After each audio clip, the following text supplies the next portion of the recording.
हरियाणा की हर अपडेट के लिए बेल आइकन दबाएं और सब्सक्राइब करें STV हरियाणा न्यूज। नमस्कार, हरियाणा न्यूज देख रहे हैं आप और मैं हूं आपके साथ सोनिया सतानी। तो रुक कर लेते हैं फटाफट हरियाणा की ओर, जिसमें हम आपको मुखातिब कराएंगे हरियाणा की फटाफट 50 खबरों से। प्रदेश के मुख्यमंत्री मनोहर लाल आज देश के गृह मंत्री अमित शाह से मुलाकात करेंगे। सीएम मनोहर लाल शाम 5 बजे गृह मंत्री अमित शाह से मुलाकात करेंगे। बता दें कि सीएम मनोहर लाल चंडीगढ़ जाने वाले थे, उनका कार्यक्रम स्थगित हो गया है।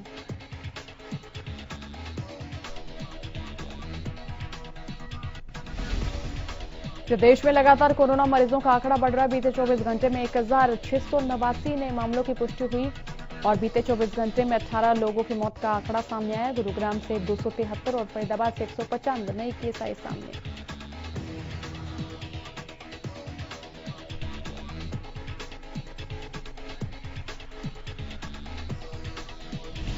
हाल ही में हुए किसान आंदोलन पर निशाना साधते हुए कैबिनेट मंत्री कंवरपाल गुर्जर ने कहा कि जो किसानों का आंदोलन था उसमें कोई भी किसान निकल कर नहीं आया, क्योंकि धीरे धीरे किसानों की समझ में बात आती जा रही है कि जो बिल है वो 100% किसानों के हित में ही है।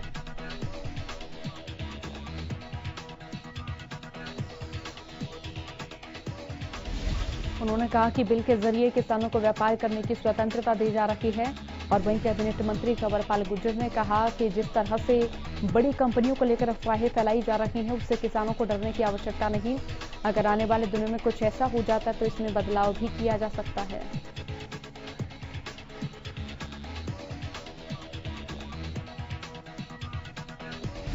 वही कांग्रेस और इनेलो के द्वारा डिप्टी सीएम के इस्तीफे की मांग पर कैबिनेट मंत्री कंवरपाल गुर्जर ने निशाना साधते हुए कहा कि अफवाह में हलवा खाने की बात है और कहा कि हमारी सरकार सही योजना के तहत आगे बढ़ रही है, इसीलिए विपक्ष तिलमिलाया हुआ है।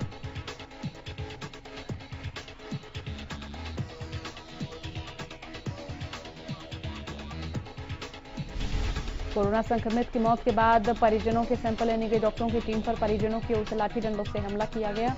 ये मामला गीता असली गांव ज्योतिसर का है।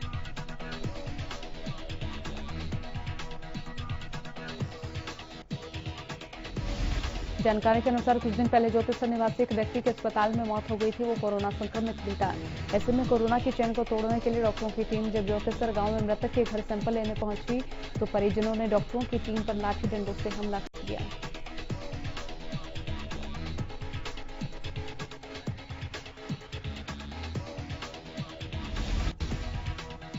जानकारी देते हुए बताया कि वैसे तो उन्होंने पुलिस टीम को कहा था कि पुलिस टीम के साथ सैंपलिंग के लिए जाए, लेकिन डॉक्टरों की टीम बिना पुलिस सुरक्षा के परिजनों के सैंपल लेने के लिए पहुंच गई।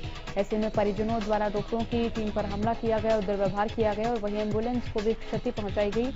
SMO अंजू की शिकायत पर पुलिस ने मामला दर्ज कर लिया है।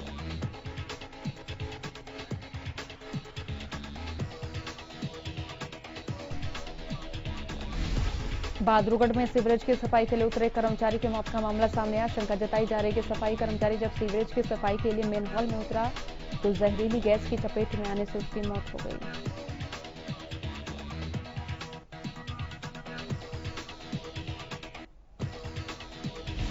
हादसा बहादुरगढ़ की ओमेक्स सिटी में सीवरेज की सफाई के दौरान हुआ। हादसे के दौरान सफाई कर्मचारी के पास कोई भी व्यक्ति मौजूद नहीं था और न ही सफाई कर्मचारी ने किसी तरह के सेफ्टी उपकरण का इस्तेमाल किया था।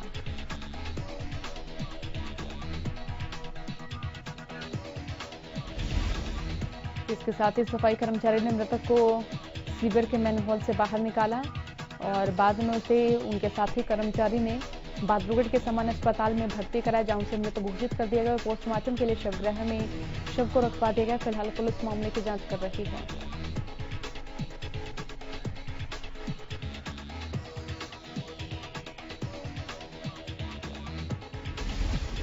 रेवाड़ी में बदमाशों के हौसले बुलंद होते नजर आ रहे हैं। ताजा मामला नेशनल हाईवे 71 का, जहां कुछ बदमाशों ने ट्रक चालक से लूटपाट की और फिर फरार हो गए।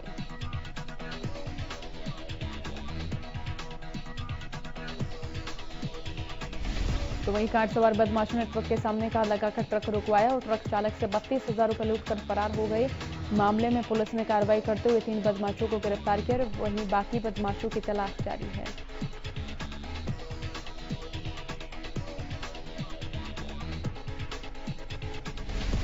फरीदाबाद के हार्डवेयर पैली रोड पर आए दिन लोग हादसे का शिकार हो रहे हैं। बता दें कि खराब सड़क के कारण वाहन चालकों को परेशानी का सामना करना पड़ रहा है। 25 सितंबर को एक शख्स की दुर्घटना के दौरान मौत हो गई।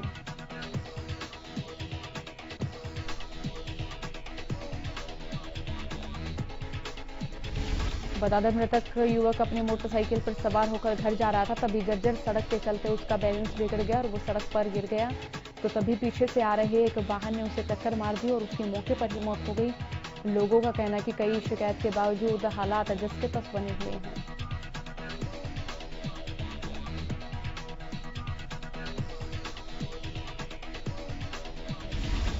सोना क्राइम टीम ने ज्वेलर्स के घर से लाखों रुपए की नकदी के अलावा सोने चांदी के जेवरात चोरी करने वाले 2 आरोपियों को गिरफ्तार किया।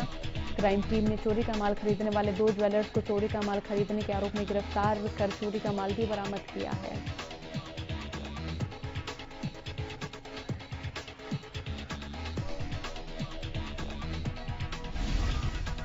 चोरों ने करीब 1 महीने पहले वारदात को अंजाम दिया था, जिसके बाद उक्त मामले की जांच सोहना क्राइम टीम को सौंपी गई।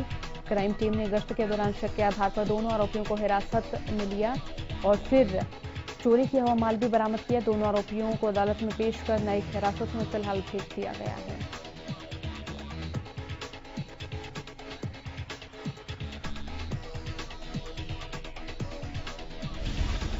प्रदेश में लगातार चोरी के मामले बढ़ते जा रहे हैं। कैथल में इन दिनों छोटे छोटे बच्चे लोगों की जेब काट रहे हैं। दुकानदार सिकंदर लाल ने बताया कि उनकी दुकान पर एक ग्राहक सामान लेने आया था। इस दौरान एक शातिर बच्चा ग्राहक के पास खड़ा हो गया, जिसके बाद बच्चे ने ग्राहक की जेब से 9,000 रुपए चोरी किए। पूरा मामला वहां लगे सीसीटीवी में कैद हो गया।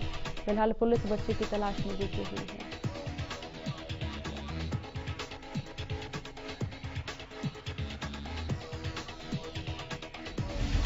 सोहना तहसील में काफी समय से तहसीलदार की नियुक्ति नहीं किए जाने की वजह से तहसील में आने वाले लोगों को काफी दिक्कतों का सामना करना पड़ रहा है।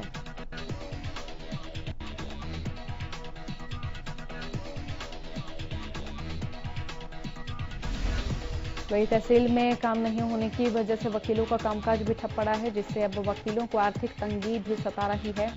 वकीलों का कहना है कि सोहना तहसील में अवैध रजिस्ट्री करने के आरोप में सस्पेंड किए गए दोनों तहसीलदारों के पद खाली पड़े हुए हैं।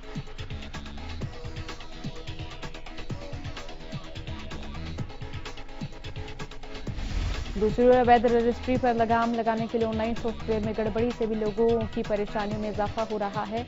तहसील में आए लोगों का कहना है कि वो बार बार तहसील कार्यालय के चक्कर काट रहे हैं, लेकिन सर्वर में कमी होने से उन्हें परेशानियों का सामना करना पड़ रहा है।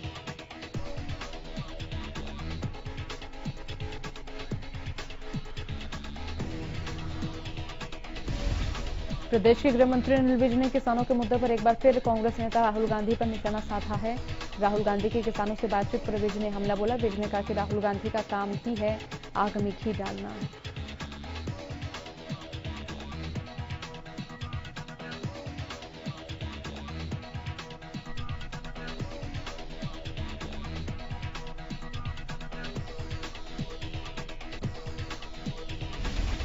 हरियाणा कांग्रेस प्रदेश अध्यक्ष कुमारी शैलजा, विधायक दल के नेता भूपेंद्र सिंह हुड्डा, कांग्रेस महासचिव रणदीप सुरजेवाला ने संयुक्त प्रेस कॉन्फ्रेंस की और इस प्रेस कॉन्फ्रेंस में किसानों के मुद्दे को लेकर सरकार पर एक के बाद एक हमले किए।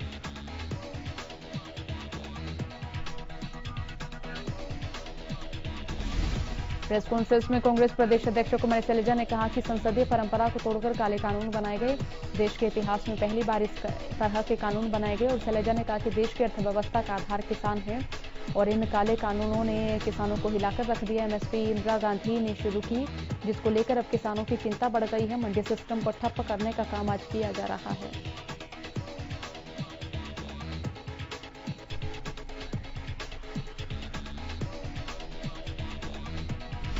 तो वहीं पूर्व सिरमौर नेता प्रतिपक्ष भूपेंद्र सिंह हुड्डा ने कृषि विधेयकों को किसान विरोधी बताते हुए सरकार पर निशाना साधा। उन्होंने कहा कि कॉन्ट्रैक्ट फार्मिंग के बाद किसानों को एमएसपी नहीं मिलेगी। हुड्डा ने चौथा विधेयक लेकर आने की बात कहते हुए कहा कि एमएसपी को सुनिश्चित किया जाए और एमएसपी न देने पर सजा का प्रावधान किया जाए।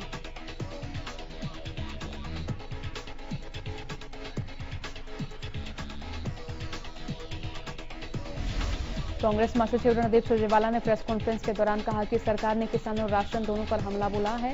मोदी सरकार ने खेत खलिहान और मजदूर पर हमला किया। सरकार ने इन काले कानूनों के जरिए किसान को खून के आंसू रुला दिया। सुरजेवाला ने कहा कि सरकार बोलती है कि एमएसपी मिलेगा, लेकिन देगा कौन, ये भी बताएंगे।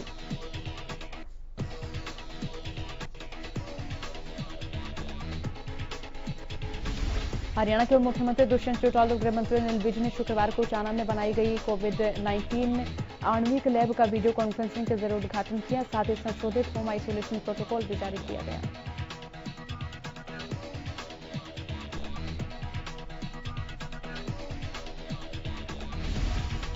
इस दौरान स्वास्थ्य एवं गृह मंत्री अनिल विज ने कहा कि राज्य में अब 14 सरकारी अस्पतालों और मेडिकल कॉलेजों में कोविड-19 लैब स्थापित की जा चुकी है।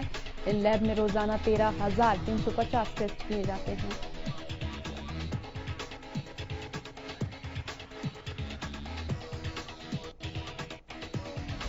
साथ ही प्रदेश के 6 निजी अस्पतालों में 5,620 टेस्ट की सुविधा दी जा रही है। साथ ही स्वास्थ्य विभाग ने राज्य के सभी जिलों में इस तरह की लैब स्थापित करने का लक्ष्य रखा, जिसके तहत शीघ्र ही पानीपत, यमुनानगर और भिवानी में भी इस तरह के लैब स्थापित किए जाएंगे।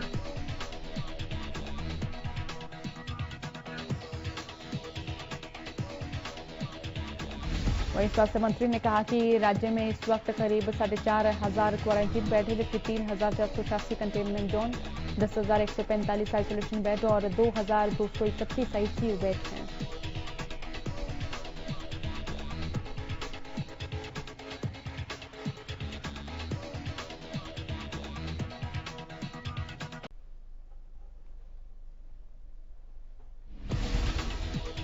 प्रदेश के कृषि मंत्री जेपी दलाल ने बंद को लेकर विपक्ष पर निशाना साधा। कृषि मंत्री ने कहा कि सभी किसान अपने खेतों में व्यस्त थे, सड़कों पर केवल कांग्रेस थी। कांग्रेस एक बूझती हुई लो है और कांग्रेस अपनी आखिरी लड़ाई लड़ रही है।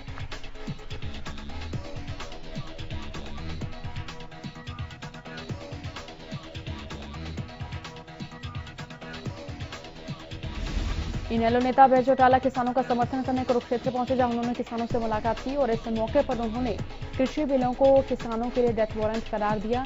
अभय चौटाला ने कहा कि इसकी शुरुआत कांग्रेस के कार्यालय में हुई थी। कांग्रेस ने तब कागजात बनाए थे, अब बीजेपी सरकार ने लागू किया। उन्होंने कृषि बिलों को किसी भी कीमत पर स्वीकार नहीं करने की बात कही।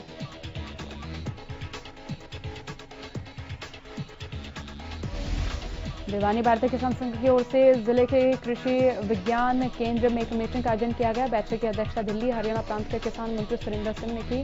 बैठक के दौरान मुख्य 3 बिंदुओं पर विचार विमर्श किया गया।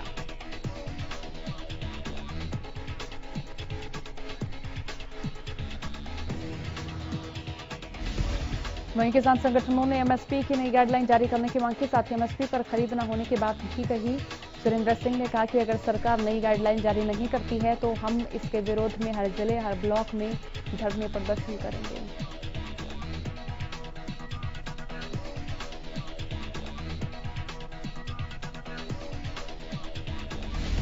भारतीय किसान संघ ने यमुनानगर में अपनी मांगों को लेकर धरना प्रदर्शन किया। इस दौरान किसानों ने सरकार के खिलाफ जमकर नारेबाजी की और केंद्रीय कृषि मंत्री नरेंद्र तोमर का पुतला फूंका। भारतीय किसान संघ के प्रदेश नेता रामदेव चौहान ने बताया कि दिल्ली में किसान संगठनों की बैठक हुई। इसमें तय हुआ था कि 15 सितंबर से मोटे धान की खरीद शुरू हो जाएगी, लेकिन अब तक शुरू नहीं हुई।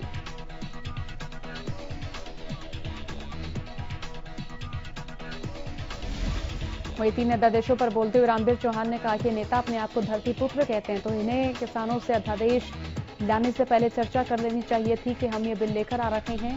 पहले ही बता देते तो सभी पहलुओं पर बात होती, तो आज इतना शोर नहीं मचता।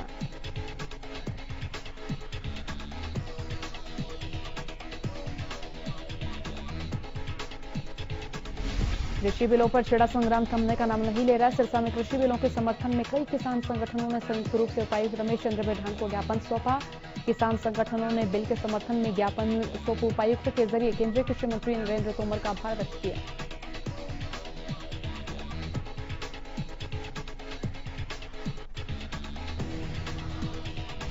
उपायुक्त को ज्ञापन सौंपने के बाद किसानों ने कहा कि केंद्र सरकार ने जो 3 कृषि बिल क्षेत्र में किसानों की उन्नति के लिए लाए हैं, हम इनका समर्थन करते हुए ज्ञापन के जरिए केंद्रीय कृषि मंत्री नरेंद्र तोमर का आभार व्यक्त करते हैं। अब किसान कहीं पर भी अपनी फसल बेचने के लिए आजाद हैं।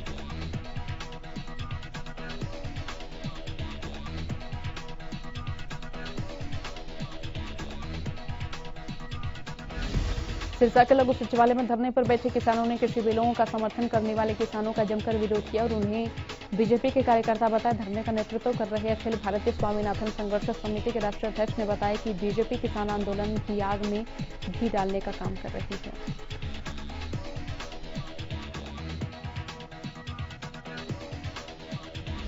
उन्होंने कहा कि अगर सरकार एमएसपी की गारंटी का बिल वापस कर देती है तो वे भी इन बिलों का विरोध नहीं करेंगे। साथ ही कहा कि सरकार ने खराब हुई फसल के लिए विशेष गिरदावरी के आदेश देकर उनकी मांग मान ली है। साथ ही उन्होंने कहा कि जब तक एमएसपी की पर खरीद की गारंटी सरकार नहीं देती तब तक कृषि क्षेत्र आधारित इन बिलों का विरोध जारी रहेगा।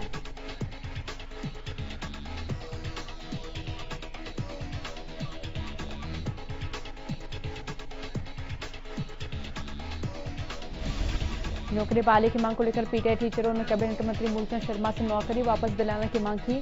इस दौरान कैबिनेट मंत्री मूलचंद शर्मा ने उन्हें आश्वासन दिया कि इस संबंध में मुख्यमंत्री और बाकी साथियों से बात कर समाधान निकालने की कोशिश करेंगे और कहा कि सरकार लोकतांत्रिक मूल्यों पर विश्वास रखती है और सबको अपनी बात कहने की स्वतंत्रता है।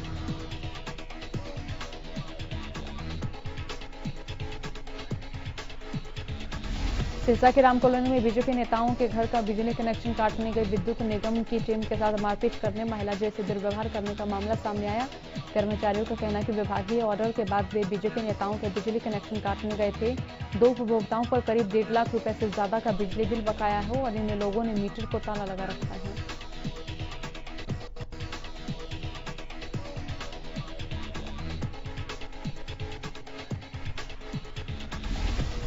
जब निगम को टीम ने कनेक्शन काटने की प्रक्रिया शुरू की तो इन लोगों ने धारदार हथियार निकाली और टीम को काम नहीं करने दिए। इस दौरान जी बिंदर सिंह के साथ मारपीट की गई। मौके पर पहुंची महिला जी कमलेश के साथ दुर्व्यवहार किया गया और वहीं कर्मचारियों ने आरोपियों के खिलाफ थाने में शिकायत दी है। बिजली निगम के जी और कर्मचारियों ने बिजली घर में धरना प्रदर्शन शुरू किया।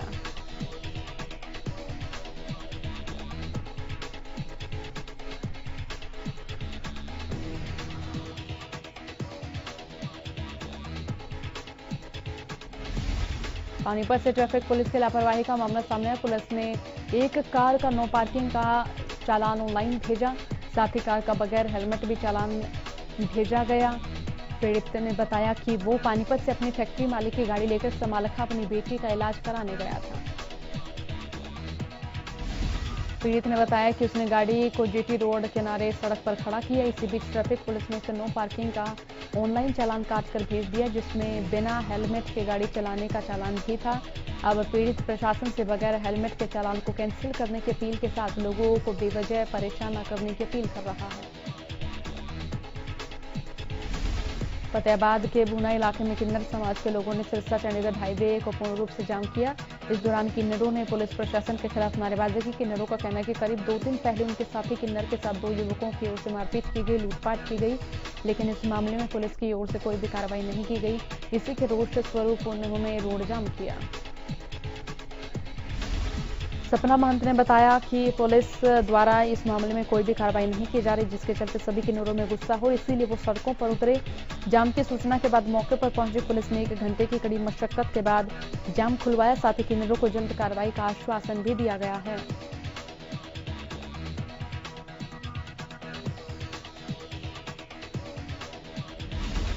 अंबाला में पुलिस ने कोरा अवैध शराब का गोदाम पकड़ने में सफलता हासिल की। गोदाम से पुलिस ने भारी मात्रा में शराब की पेटियां बरामद की, जिसमें देसी और अंग्रेजी शराब की पेटियां शामिल हैं। फिलहाल पुलिस ने पकड़ी गई शराब की पेटियों की गिनती शुरू की है और एक्साइज विभाग भी मौके पर ही मौजूद है। कैथल में खुराना रोड पर सेम फ्लाइंग की टीम ने अचार की फैक्ट्री पर छापेमारी कर अचार के सैंपल लिए। दरअसल सेम फ्लाइंग को अचार फैक्ट्री में गड़बड़ की शिकायत मिली थी, जिस पर सीएम फ्लाइंग की टीम ने फूड इंस्पेक्टर को साथ लेकर छापेमारी की और अचार के सैंपल भी लिए हैं। झांसी में स्टील व्यापारी से 1 करोड़ की रंगदारी मांगने के मामले में पुलिस ने 24 घंटे के अंदर ही आरोपियों को गिरफ्तार किया। दोनों आरोपियों को पुलिस ने मोबाइल लोकेशन के आधार पर जेल के चुंगे से गिरफ्तार किया।